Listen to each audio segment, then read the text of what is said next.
کہ ہر مسلمان اپنی 5 وقت کی نماز میں یہی تو تمنا کرتا ہے کہ پروردگار جن پر تم نے اپنی نعمت نازل فرمائی ہے انہی کا راستہ صراط مستقیم ہے، انہی کا راستہ شریعت ہے۔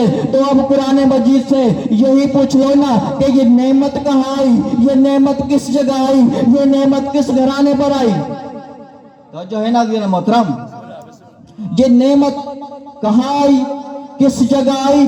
عزیزان محترم، قرآن نعمت ہے، نبوت نعمت ہے، رسالت نعمت ہے، امامت نعمت ہے، ولایت نعمت ہے، قیامت نعمت ہے، عصمت نعمت ہے، طہارت نعمت ہے، علم نعمت ہے، شجاعت نعمت ہے، تفسیر نعمت ہے، تنزیل نعمت ہے، تعویل نعمت ہے، سورہ حمد نعمت ہے، وراثت کعبہ نعمت ہے، ولادت کعبہ نعمت ہے، جنت نعمت ہے، سلسبیل نعمت ہے، سورہ کوثر نعمت ہے، سورہ حمد نعمت ہے، ذریت ابراہیم نعمت ہے، نسل اسماعیل نعمت ہے، سورہ کوثر نعمت ہے، رکوع نعمت ہے، سجود نعمت ہے، قنوت نعمت ہے، درود نعمت ہے، سلام نعمت ہے، اور یہ ساری نعمتیں اگر مجسم ہو جائے تو یہ محمد ہے یا علی ہے۔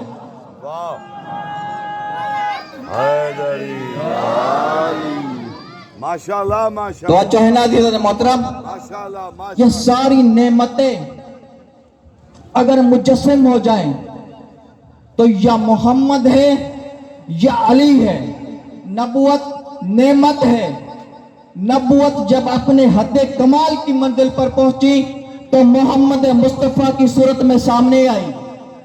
ولایت نعمت ہے، ولایت جب اپنے حد کمال کی منزل پر پہنچی تو میدان غدیر خم میں علی کی صورت میں سامنے آئی۔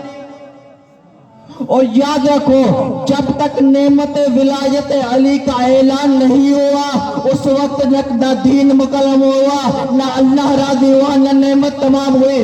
ارے جب علی کی ولایت کے اعلان کے بغیر نہ نعمت تمام ہوتی ہے، نہ اللہ راضی ہوتا ہے، نہ دین مکمل ہو جاتی ہے، تو پھر تم جاہلوں کی شریعت کیسے مکمل ہو؟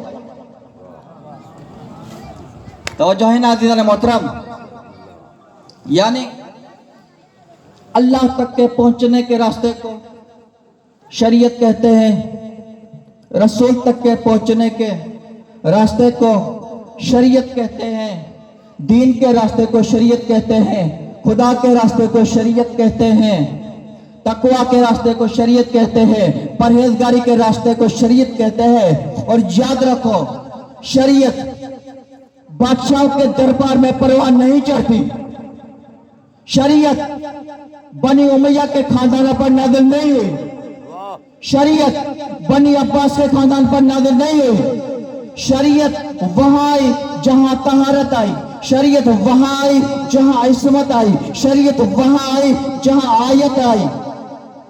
توجہ ہے نا عزیزان محترم، شریعت بنائی نہیں جاتی، شریعت بنتی ہے، راستہ بنتا ہے، اور یہ جب راستہ بنے، جب یہ راستہ بنے تو پھر یہ صراط مستقیم کہلاتا ہے۔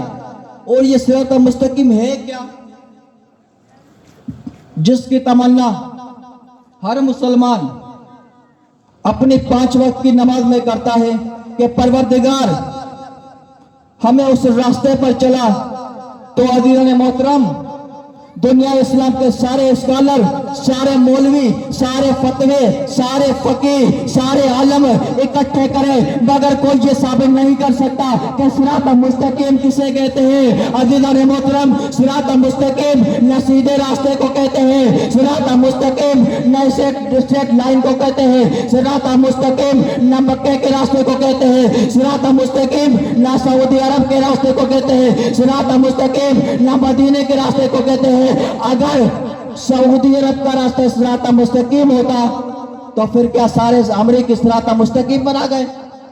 تو جو ہے نا جناب محترم، صراط مستقیم وہ نہیں ہوگی جسے آپ صراط مستقیم کہیں گے، بلکہ صراط مستقیم وہ ہوگی جسے قرآن صراط مستقیم کہے۔ اور قرآن مجید میں آیت آئی، صلوات پڑھے بلند آواز۔